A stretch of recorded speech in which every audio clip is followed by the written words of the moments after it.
السلام علیکم ورحمۃ اللہ وبرکاتہ نحمدہ ونصلی علی رسولہ الکریم اما بعد۔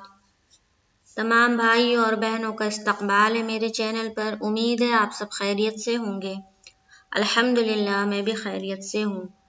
تو نورانی قاعدے کی کلاس میں رائے ساکینہ و را مشددہ کا قاعدہ چل رہا تھا، جس میں کس کس جگہوں پر پر پڑھنا ہے اور کس جگہ باریک پڑھنا ہے وہ ہم پڑھ رہے تھے، اور کچھ شرائط بھی ہے جو شرائط لاگو ہو جانے کی وجہ سے را قاعدے کے مطابق تو باریک ہونی چاہیے، لیکن اس شرط کے پائے جانے کی وجہ سے ہمیں وہاں پر را کو پر پڑھنا ہوتا ہے۔ وہ شرائط بھی میں نے آپ سے بتایا تھا۔ تو آج کے سبق میں انشاءاللہ تعالی ہم پڑھیں گے کہ را کو کن کن صورتوں میں باریک پڑھنا ہوتا ہے۔ تو آج باریک کا ہی سبق چلے گا۔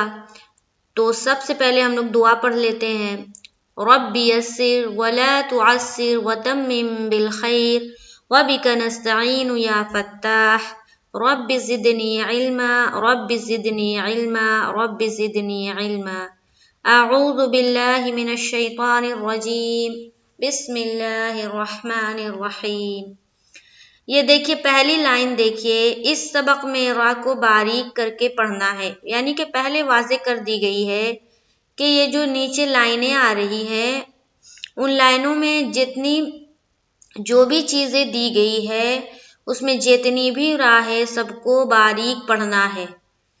ٹھیک ہے، تو ہمیں تو یہاں باریک پڑھنا ہے، تو اس سے پہلے ہم قاعدہ بھی دیکھ لیں گے کہ کن کن صورتوں میں را کو باریک پڑھیں گے، کیونکہ پورے قرآن شریف میں جتنی جگہ را آئی ہے یا جتنے قاعدے را کو باریک پڑھنے کے آئے وہ ساری چیزیں یہاں نہیں دی گئی ہے۔ تو سب سے پہلے را کے نیچے زیر ہو تو را کو کیا کریں گے؟ باریک پڑھیں گے۔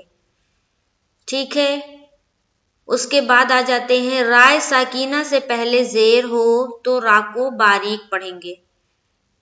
اس کے بعد آ جاتے ہیں کہ اگر را ساکین ہو اور اس سے پہلے والا حرف بھی ساکین ہو تو اس سے پہلے والے حرف کی حرکت کو دیکھیں گے، اگر اس پر زیر ہے تو اس را کو ہم کیا کریں گے؟ باریک کریں گے۔ اب آ جاتے ہیں را مشددہ۔ را مشددہ کے نیچے زیر ہو یا دو زیر ہو، دونوں صورت میں باریک ہوگی۔ ٹھیک ہے، اب جس را پر حرکت ہے اور وہاں پر ہم نے وقف کرنا ہے تو وقف کی صورت میں وہاں پر تو ہم جزم لا دیں گے، تو اس را پر تو جزم آ گیا، تو اس سے پہلے والے جو حرف ہے اس پر غور کرنا ہے کہ کون سی حرکت ہے۔ اگر زیر ہے تو اس را کو باریک کرنا ہے، اگر پیش یا زبر ہے تو اس را کو ہم نے کیا کرنا ہے؟ پر کرنا ہے۔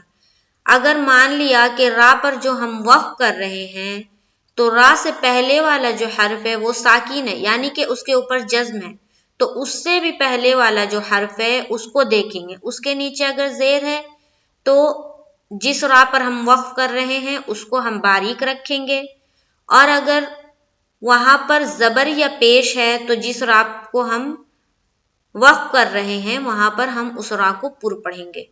ٹھیک ہے، مثال کے طور پر یہ دیکھیے امیر تو ہے نا، امیر تو را ساکین ہے، اس سے پہلے کیا ہے؟ زیر ہے، را باریک ہوگی اس صورت میں۔ ٹھیک ہے، غور بھی کرنا ہے کہ کس وجہ سے باریک ہو رہی، تو اس لیے کہ را ساکینہ سے پہلے کیا ہے؟ زیر ہے، تو اس را کو باریک رکھا۔ یہاں بھی دیکھیے سیم اسی طرح را ساکینہ سے پہلے کیا ہے؟ زیر ہے، تو یہاں بھی را باریک۔ منہمیر منہمیر، ٹھیک ہے، امیر تو آگے چلیے وصبر وصبر، را ساکینہ اس سے پہلے کیا ہے؟ زیر۔ ٹھیک ہے، آگے چلیے من شری، رائے مشددہ اور اس کے نیچے کیا ہے؟ زیر، اس وجہ سے باریک۔ یہاں دیکھیے بری، رائے مشددہ اس کے نیچے زیر۔ ٹھیک ہے، آگے چلیے بری، یہاں دیکھیے پرنٹ میں زیر چھوٹ گیا ہے تو یہاں پر زیر ہے، بری، زیر کی وجہ سے را مشددہ کے نیچے کیا ہے؟ زیر ہے، اسی وجہ سے را باریک۔ دریون، را مشددہ کے نیچے زیر۔ مستمرن،